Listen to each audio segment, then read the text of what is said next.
Hi friends, मैं नवनीता और आज आपके लिए फिर से एक छोटी सी मॉरल स्टोरी के साथ आई हूँ। मेरी कहानी का नाम है स्पष्ट चिंतन। चिंतन नाम का एक लड़का था जो रोज सुबह उठकर गणेश जी की पूजा कर कर स्कूल जाता था और स्कूल में जाकर वो कभी किसी के साथ मिक्सअप नहीं होता था, ना ही किसी को कुछ चीज देता था और ना ही किसी से कुछ चीज लेता था। अगर क्लास में किसी बच्चे को पेंसिल या पेन की जरूरत रहती थी और चिंतन के पास एक्स्ट्रा रहता था, फिर भी चिंतन किसी से शेयर नहीं करता था। इनफैक्ट लंच ब्रेक में भी अपना टिफिन अपने टेबल पर ही बैठ के खाता था और उसे लगता था कि मुझे किसी की जरूरत नहीं है। और धीरे धीरे उसको उसके उस अकेले रहने की आदत हो गई थी। एक दिन क्या हुआ, स्कूल से जब छुट्टी हो रही थी घर जाते वक्त, तो एक बच्चा धक्का धक्की में गिर गया और उसे चोट पहुंची। लेकिन उसके बाद चिंतन था। चिंतन ने ये सब देखा, लेकिन चिंतन सीधा उसको अनदेखा कर इग्नोर कर सीधा घर चला गया। और जब वो बच्चा गिरा हुआ था, काफी वक्त तक वो वैसे ही गिरा था। तो दूसरे दिन सब बच्चे स्कूल में आए और फर्स्ट पीरियड में क्लास टीचर ने बोला, कल वो बच्चा जो गिर गया था उसे किसी ने मदद क्यों नहीं की? अगर किसी ने उसको देखा होता था तो फिर स्कूल उसको इमीडिएटली हॉस्पिटल ले जाता था। वो बच्चा बहुत समय तक दर्द के मारे कांपता रहा, उसके बाद वो बेहोश हो गया। तो किसी ने अगर उसको देखा होता था तो उसने आकर हमें इन्फॉर्म करना चाहिए था। तो सबने बोला कि हमें नहीं मालूम। तो टीचर ने सीसीटीवी का फुटेज देखा कि एग्जैक्टली क्या हुआ था।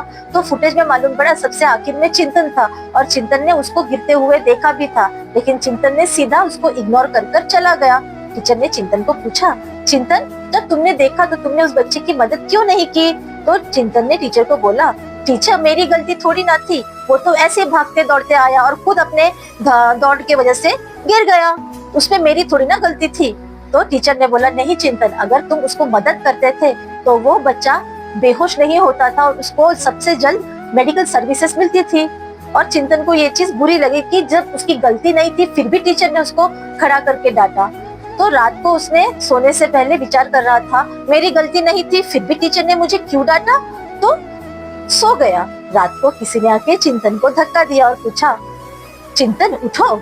तो उस चिंतन उठ गया और देखा तो सामने एक बच्चा था। चिंतन ने पूछा, आप यहाँ पर कैसे आए? तो उस बच्चे ने बोला, मैं कहीं भी जा सकता हूँ, मेरे लिए खिड़की दरवाजे की कोई जरूरत नहीं है, मैं अभी इधर तो अभी इधर।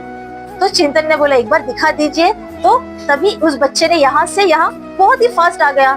चिंतन ने बोला, आप कोई जादूगर हो? तो उस बच्चे ने बोला, नहीं, मैं गनू हूँ। चिंतन ने बोला, कौन गनू?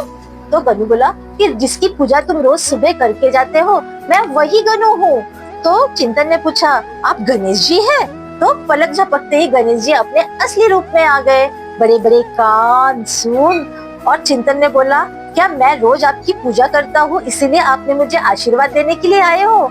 गनू बोले, बिल्कुल नहीं चिंतन, तुम अच्छे बच्चे हो, मैं मानता हूँ, लेकिन कल जब वो बच्चा गिर गया था उसको तुम्हारी मदद की बहुत जरूरत थी, तुमने उसे अनदेखा किया और चले गए। अगर इमीडिएटली तुमने उस बच्चे को टीचर को जाकर इन्फॉर्म करते थे और उस बच्चे को अगर मेडिकल सर्विस जल्दी से जल्दी मिलता था तो उसकी हालत इतनी नहीं बिगड़ती थी।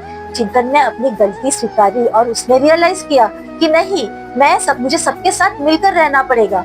और दूसरे दिन जाकर चिंतन ने स्कूल में धीरे धीरे सबके साथ मिक्सअप हुआ और उसके बाद टीचर से उस बच्चे के घर का एड्रेस मांगा, उसे मिलने गया और उसे बोला, मुझे क्षमा कर दो, मैंने तुम्हारी मदद करनी चाहिए थी और वक्त पर तुम्हें मेडिकल ट्रीटमेंट मिलनी चाहिए थी जिससे मैंने अनदेखा किया। तो उस बच्चे ने बोला, कोई बात नहीं। और उस दिन से वो बच्चा और चिंतन दोस्त बन गए और धीरे धीरे चिंतन भी बाकी बच्चों की तरह मिक्स होने लगा, खुश रहने लगा। और मेरी कहानी यही खत्म हुई। तो दोस्तों, इस कहानी से हमने क्या सीखा? इस कहानी से हमने सीखा, हमें कभी भी स्वार्थी और स्पष्ट नहीं होना चाहिए।